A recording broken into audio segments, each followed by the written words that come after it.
धियो यो न प्रचोदयात्।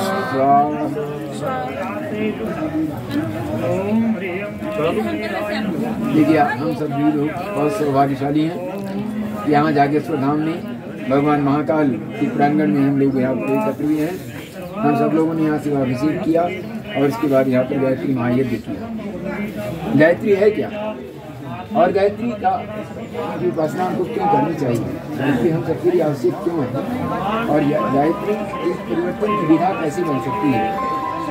गायत्री का मतलब होता है एक विचार, एक सद विचार और सद विचार को लेकर के हम चलते हैं तो सत्कर्म करते हैं और सत्कर्म के माध्यम से हम दुनिया में एक अच्छा चिंतन जो है प्रवाहित करते हैं और अच्छे चिंतन के माध्यम से हम कल्याणकारी योजनाओं को लेकर के चलते हैं और वो कल्याणकारी योजना होती है प्रोजेक्ट विकास से लेकर के परिवार निर्माण, समाज निर्माण और राष्ट्र निर्माण के लिए जो हम अग्रसर होते हैं।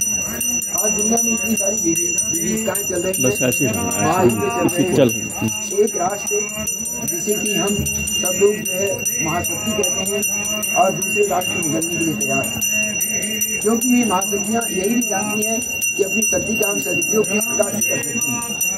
गायत्री मंत्र हमको सदुपयोग करने की शिक्षा देता है कि अपनी शक्ति का, अपने धन का, अपने वैभव का, अपनी प्रतिभा का, अपनी विद्या का हम किस प्रकार से मानव कल्याण के लिए उपयोग कर सकते हैं।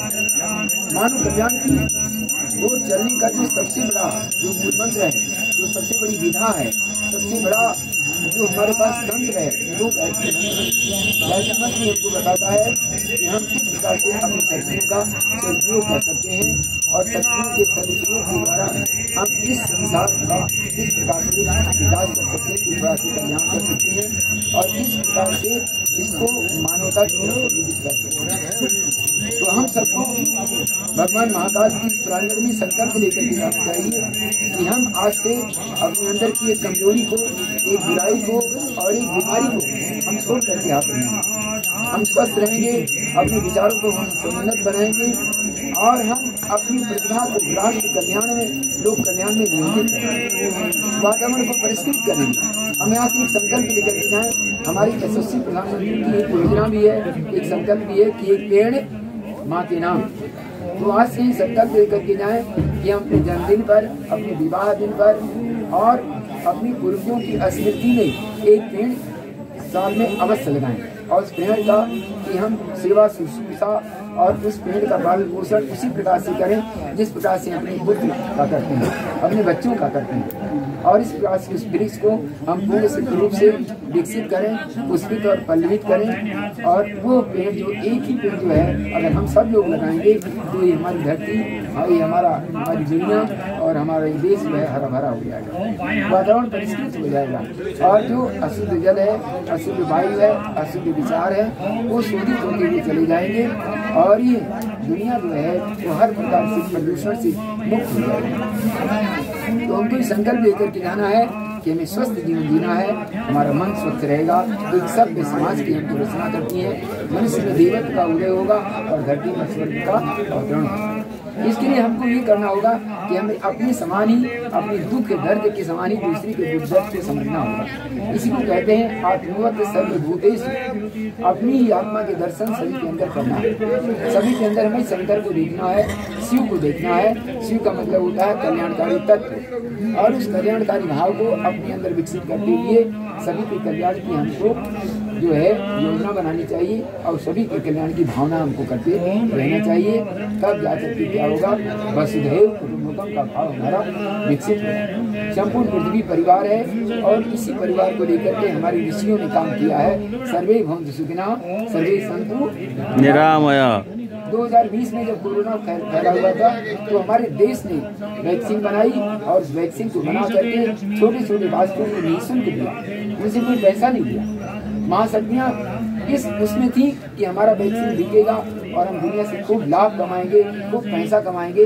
लेकिन भारत ने अपनी वैक्सीन बनाई तो दुनिया में सबको निःशुल्क बांट करके और सबको निरोग किया और दुनिया को इस महामारी से बचाया। तो हमारी शक्ति, हमारी सामर्थ्य इतनी अधिक है कि हम पूरी दुनिया को पोषण दे सकते हैं, पूरी दुनिया की सुरक्षा कर सकते हैं। बस हमको मिल करके काम करना है और एक उद्देश्य, एक लक्ष्य, एक योजना को लेकर के चलना है कि हमें सर्वे भवन्तु सुखिनः के आधार पर पूरी दुनिया को सुखी करना। और इसी भाव के साथ हम सभी लोग जो है भारतवासी लोग मिल करके काम करें।